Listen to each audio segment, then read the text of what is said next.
So the Knicks Pistons series and the Warriors Rockets series are both in a similar situation where a young and experienced team are going up against an older, more seasoned squad. For now, the veterans are proving that playoff experience will take you further than youthful talent.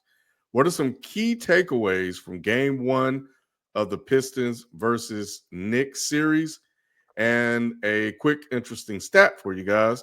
The Celtics, 14, Nuggets, 14, and Knicks, 10, have the most home playoff wins over the last two postseasons. I will start with you, Spike, if you have anything. Yeah, your mic on mute. That's all right. Why your mic already know. Your mic already know there ain't shit going on. It ain't football season. Come back to me then. All right. Come back to me then. So Ken, let me take this real quick. I feel like the thing that I saw in game one is that New York is in trouble because it took a 21-0 run to win that game. And we saw what happened game two. And realistically, Detroit, if they had more experience, they'd be up 2-0 right now. That first game, we saw their inexperience. But in that second game, we saw them tighten up, and Cade Cunningham came through like a superstar should. All that being said, Ken, I still got Detroit in 6.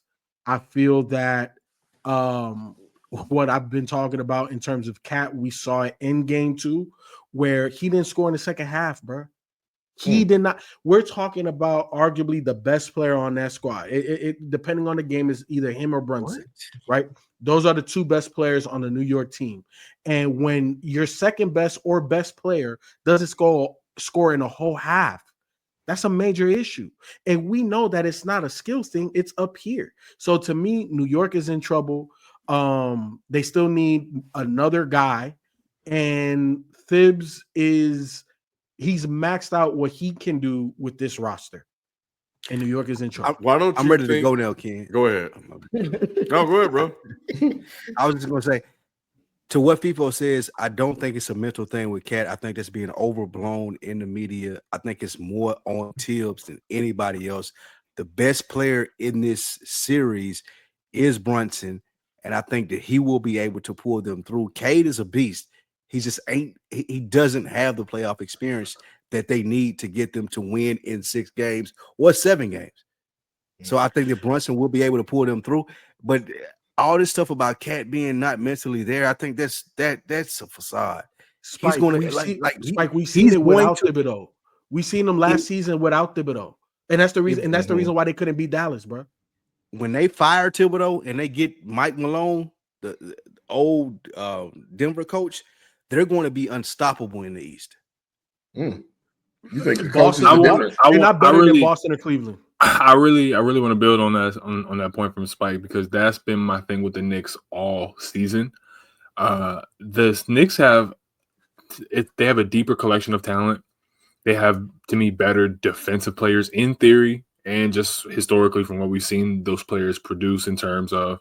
I think Brunson is tough as a guard. He's not all-world defender, but he makes it hard on guards. You got Mikal Bridges in theory and historically, who's been a good defender in this league. I think that Mitchell Robinson is a formidable big rim protector, lob threat, and Josh Hart, all these different pieces that are right there to be used. It's like at a certain point, man, it's like, I don't know if y'all watch that show on Netflix, season 5 is coming out Thursday, but it's this story of this murderer who just everywhere he goes, people start dying. And wherever I see Tom Thibodeau, I'm just reminded of that show, because offenses die everywhere he goes. Like collections of talent where, man, you got D Rose and Luol Deng and Jimmy Butler, and you can't get over the hump. Okay, cool. You got Jimmy Butler and Andrew Wiggins and Karl Anthony Towns, who other people have seemed to have gotten more out of, from Steve Kerr to Chris Finch to Pat Riley and Eric Spoelstra. And when they're around you, they can't be around each other. So now you're in New York. They trade the farm from Mikal Bridges because, they're trying to bring the Nova boys back. And I'm looking at this offense. There's no motion. I'm looking at the offense. There's no improvisation. I'm looking at the offense. There's no second, third options. When you're on a basketball team, some coaches are creative enough that when they send you out for a certain play, or if you have certain sets that you run, a system that you run, they say, all right, we're going to do this off the pin down. We got an off ball screen, and we're going to get the shooter open on the right corner. But if that's not open, I want you to roll to the middle every time. They drill these things. You know what I'm saying? And then we're going to create a lob threat. Or I want you to drive to the blah, blah, blah. You know what I mean? They have options. I don't see those options with Tibbs. I've never have. It's very stationary. Point A to point B. If that's not there, bring the ball out and look at me. I'm going to give you the next play. That's bullshit, bro. And I'm not going to put this on Karl Anthony Towns, because why does Karl Anthony Towns only have 4 3-point shot attempts in the entire series? Like, you're supposed to be the greatest 3-point shooter of all time for big men, but your coach doesn't even recognize it enough to get you the ball. I'm not saying that the players don't have to play. Of course they have to play. But, bro, every time this man is around, people start dying. So I'm going to look at the person. It's making a murderer, and it's Tibbs, bro. I don't want to completely absolve the Knicks, because their offense should be able to be overcome with those issues just because they have this collection. But, dog, it's 60-40 to me, coaching versus players on the floor. I would say 60-40 the other way, because everything you said, you can say about Cat. He did this, he falls asleep so many different places. When did we see him come out and just be a world beater where we say we can believe in Cat? I've never believed in Cat, and he continuously does the same thing. He disappears in big moments, and he left Brunson by himself. You're right, though. Thibodeau should have figured it out and figured out how to get him the ball more. But at the same time, as a leader of a team and as that dominant dude, I'm gonna get it. I'm gonna get my shots, and I'm gonna figure it out. Cat, the leader, he's the leader of the team. He's one of them. Yes, He's one of them.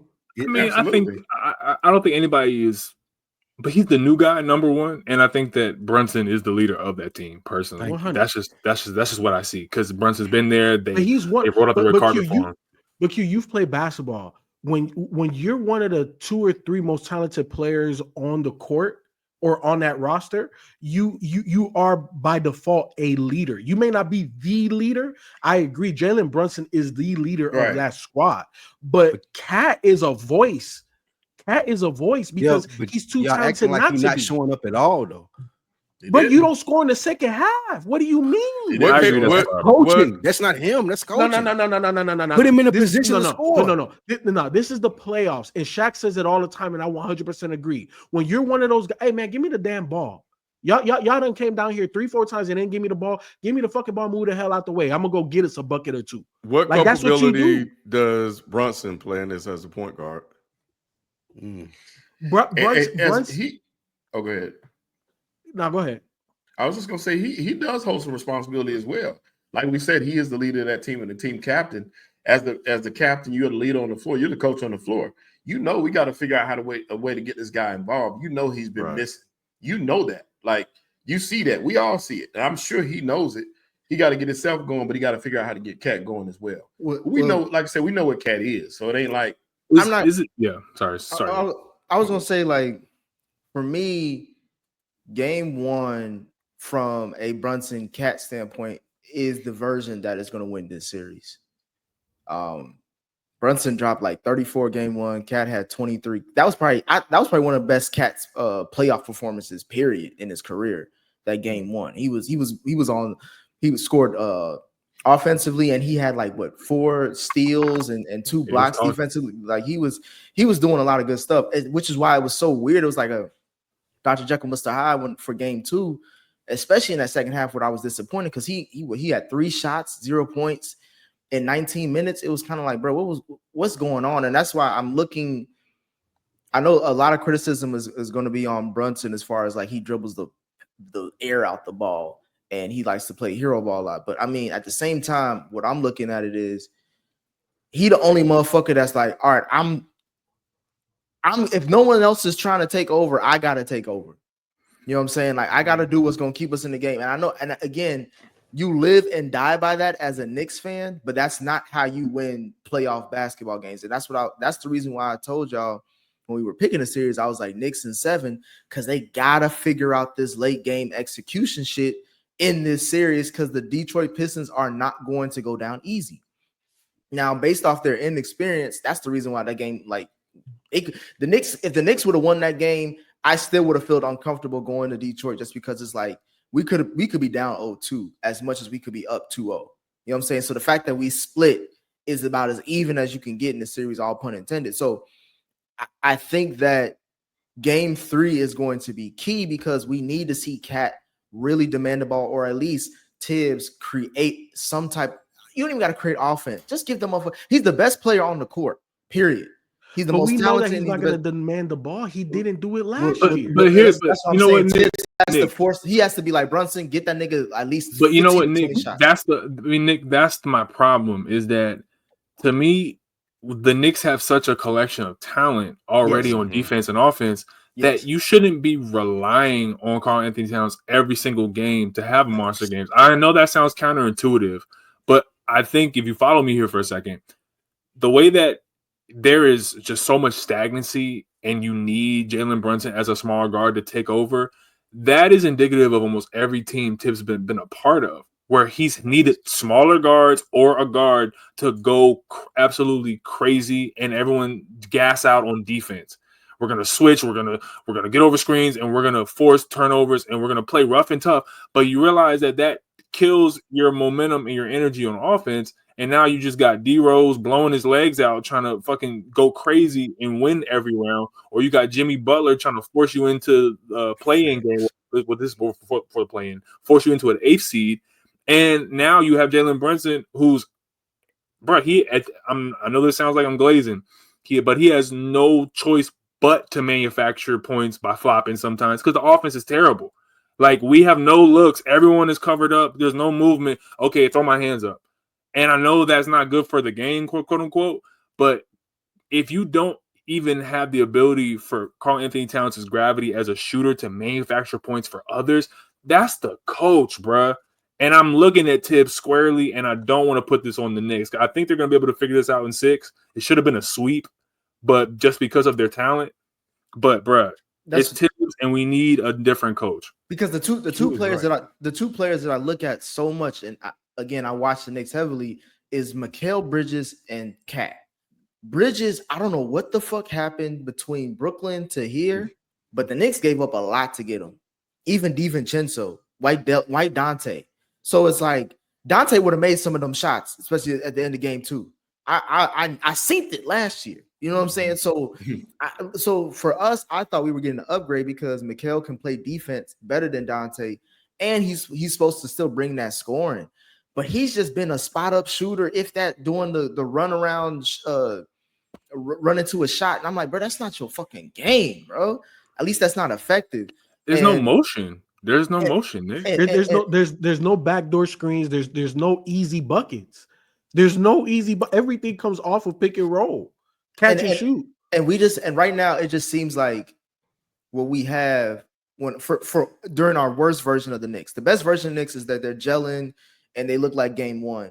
The worst version is game 2, where it just looks like you mentioned, Q or FIFO. They look like a collection of just talented players.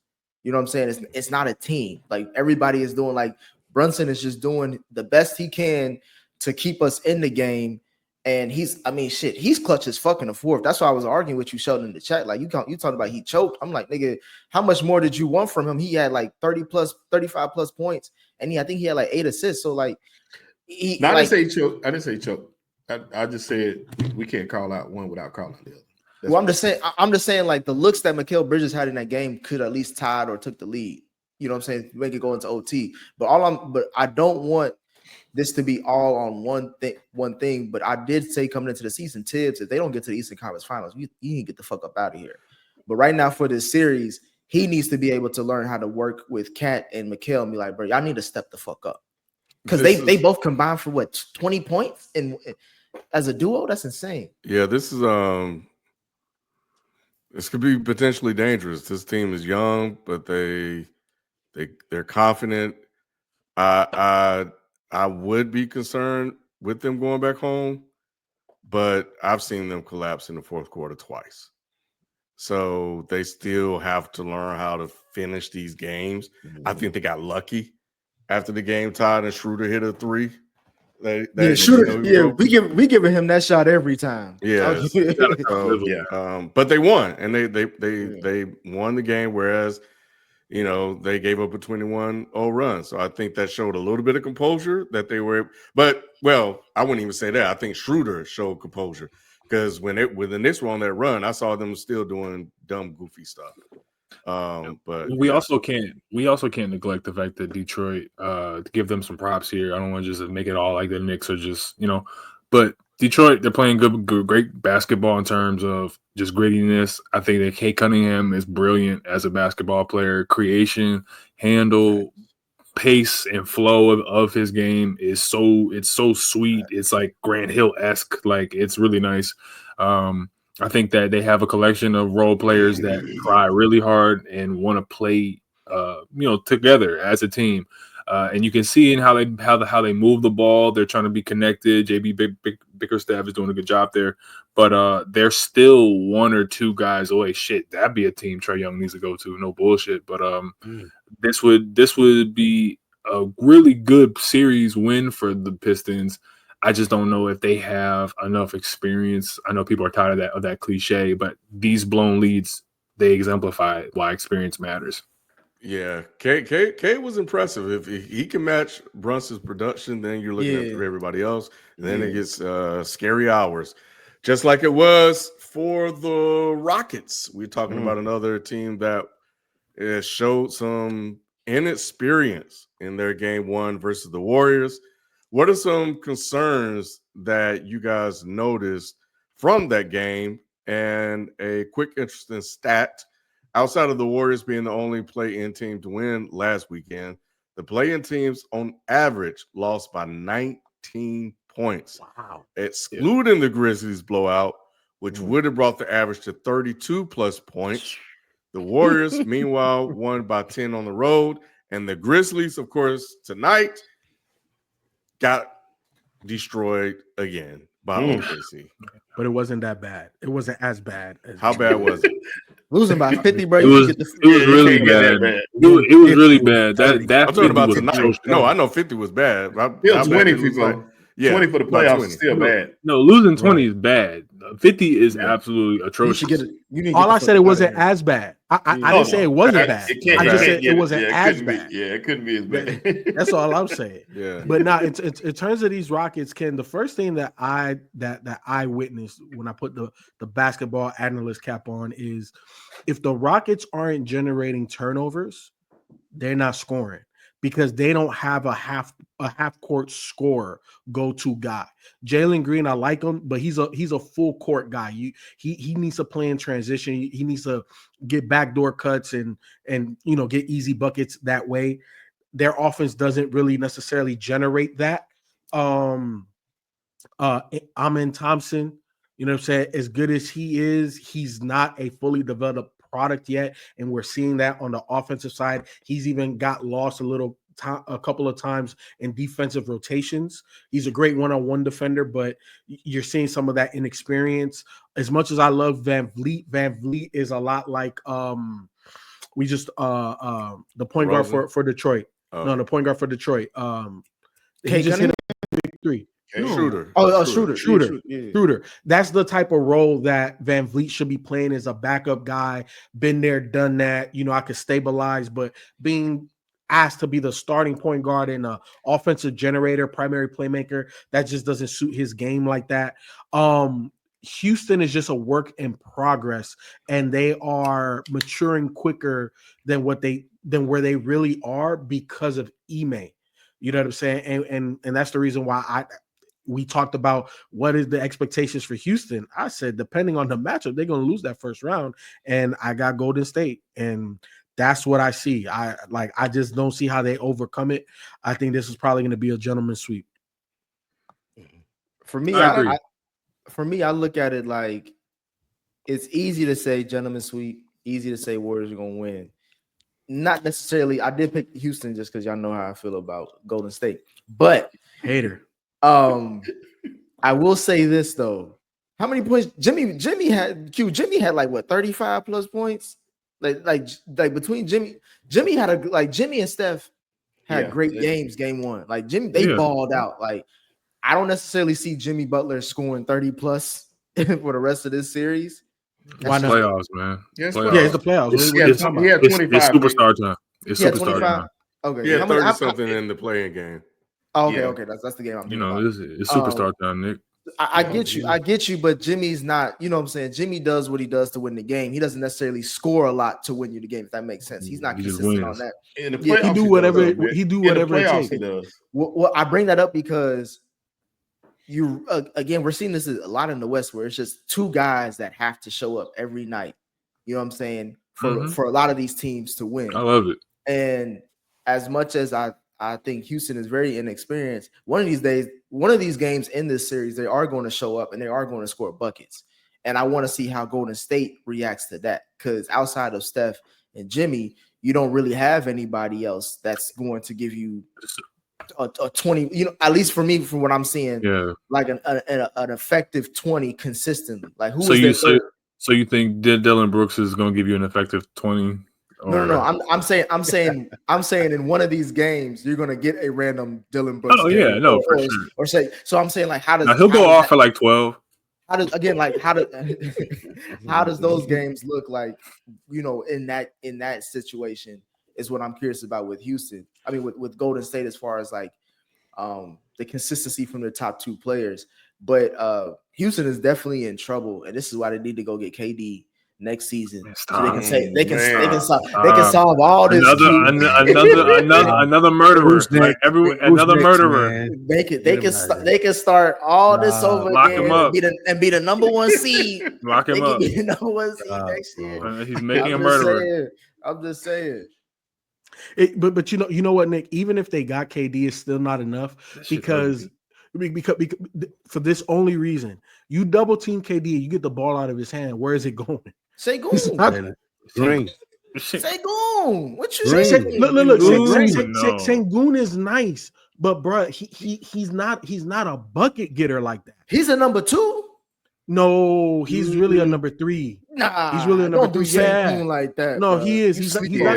If he's your second best player, bro, you're not a championship contender. No, I say he's the second best player. He's just second best offense. I think that Sengun is like the Disney Plus version of Sabonis. Exactly. Mm-hmm. Like that's what he is. He's a really good offensive player, but if you need him to be your second best guy, I don't think that's you're not a championship team. What about you, Shelton? Thoughts on game 1? Shout out to the Rockets, man, because they did step up in the end and at least battle back. Because I thought that Steph had took their heart. I thought it was over with early when Steph got going. But they came back. They battled back. They didn't win the game, of course, but they at least showed some fight down the stretch, which I didn't think that they would be able to do. And that was big for this team. But I think the championship pedigree that you have in Steph, you got playoff Jimmy. You got to give him that name now because Jimmy shows up in big moments. And it seems like them dudes been playing together forever, man. They look like seamless. You're right, Nick. They don't have that extra score like that. You got Pod. Kaminga's not getting any minutes. Did not play coach's decision. That's a politics thing. That's the underrated thing about Steve Kerr's whole tenure with Golden State is that he don't develop players. You know what I'm saying? This doesn't have anything to do with development. This has everything to do with the business side of basketball. If you really, why you say that? Go ahead, finish, people. You say it, not to interrupt you. This is all about contract negotiations. Kuminga didn't like the contract that they offered him initially. He's a restricted free agent. He's going to sign with another team, and the Golden State Warriors are going to match it. They're lowering his value right now. Go watch the Good But Arenas podcast. They break it down. They break it down 100%. I 100% agree with that. This is the nasty part of basketball. This is the business part of it. Yeah, because they paid Jimmy. What was that, Q? I said because they paid Jimmy, man. Yeah. Well, my thing is this: has Kuminga been in contract year for the last 3-4 years? Kuminga has been solid. Kuminga's been solid. They've been saying he's supposed to be next up for the man. No. This is not a basketball thing. This is not basketball. That's a different conversation because it's like if you want to judge Kuminga based on the projections that he could have been a KD replacement, like some people foolishly said. And then the conversation became, oh, well, I think he still has star potential. That I think those two ships have sailed, bro. But he's On definitely first watch. I mean, for sure. If you believe that, cool. I'm not arguing that. I'm saying that we're now moving off of those things that have sailed away. So let's deal with what is. You still have a solid player in the league who can contribute, play defense, and he kind of has spats with Steve Kerr because of, I guess, the IQ side of ball, or that's the narrative that they want to run. But whenever I see him, there's no way that you can't put him in this series and let him run 12, 14 minutes a game. Right. There's just no way that you can convince me that he can't keep up with guys like Jalen Green, who to me still don't have the IQ to play NBA basketball. Then tell Steve Kerr that. Now, granted, they didn't need it in game one, but Steve Kerr's always been mercurial. Steve Kerr's always been kind of bitchy when it comes to his attitude with certain players, and I think that people kind of respect that, and they hate it about him as well because he'll tell a guy straight up, "I'm not playing you." It's very Popovich-esque, but the series as it's going right now, we're just seeing experience taking over, and a top 5 player ever, in my personal opinion, just showing why he's top 5. There's just no more flowers that we can give to Steph Curry besides greatest shooter, greatest point guard. He's not the greatest one. He's the greatest point guard ever. He's the greatest point guard ever. He's the greatest point guard ever. He's the greatest point guard ever, and it's not blasphemous. He don't even. Let it go. He doesn't even play the point guard position. Yes, he does play point guard. He plays point guard. He plays the point guard. Where my weapon at? What I want to say is that I think that Kuminga got some folks on that podcast people are listening to and planted that story, because I think he getting paid what his value is worth, which is going to be low. And he's going to be what? Hold on. Q just said it. Jimmy got the big bag, not a little bag. He got a big bag, and he's older. I heard everything y'all said. I just don't think. I think he's going to get paid the value he's worth. The other point I want to say, and then we'll move on, is that I made a comment that the Rockets are not a true number 2 seed, and somebody made a comment that how can they not be a true number 2 seed when they've been in the top 4 all season long? And now you're about to find out what I meant by that. So don't talk too soon, Ken. Don't talk too soon. Hey, Sheldon, all this episode, we talking about don't overrate game 1. Yeah, I don't. It's not that. What Kyle always say, it's early. This has nothing to do with game 1. This is just all about championship pedigree from 3 guys and a coach. To like piggyback off what Ken and Nick are talking about with the Rockets. One thing that's very interesting to me is how, for me, when I watch players like Jalen Green, I think he's a great athlete. I don't think he's a great basketball player. I think that he's very athletic, but I don't see the mind of the game. I think that he played solid defense on Steph Curry on a couple shots, but it's just certain decisions that I see him make, and I don't think it's all the way there yet. With the Rockets, they're far too young. They don't have guys that can go get a bucket and manufacture it when they need to, and that's the issue. I don't think KD solves that issue. I don't think that an old guy solves that issue. If you're going to try to upgrade this roster at some point, I think Jalen Green is the name that's going to be in any trade, personally, because I don't think that his game warrants hands off him by any means. If you make a really good, I'll say right now, if they offer me Zion Williamson, I'm taking Zion for Jalen Green, because I would rather deal with what Zion has still left in the tank. You want Zion to go to Houston, bro? I'm shit. We already know how that's gonna go. That's what I'm saying. But at the end of the day, like, bro, you feel me though? Q, I agree with your take when you were talking about Trae Young to Houston, mainly because Jalen Green, I said it last week. Damn, I can't remember the phrase I coined, but he's I said this about Desmond Bane. He's a recipient scorer, right? Like Jalen Green, you can't just give him the ball and be like, hey, go give me a bucket. He's a recipient scorer. If you get him on a lob, you get him on the back door, you get him cutting through the lane or something like that. Easy buckets. Trae Young gives you that. He opens that up for those easy buckets to be gotten. You know what I'm saying? And he also he spaces the floor. So I think that if you do get, let's just say, this is a very utopian world, but if you get KD and Trae Young and put that around Jalen Green and Amen Thompson, that's a whole. Now we're talking a whole different ballgame. It's a All different right. dynamic. Well, I we think playing the 2K issue is right that now. Jalen may have too many outside distractions. So Yeah. we'll leave it at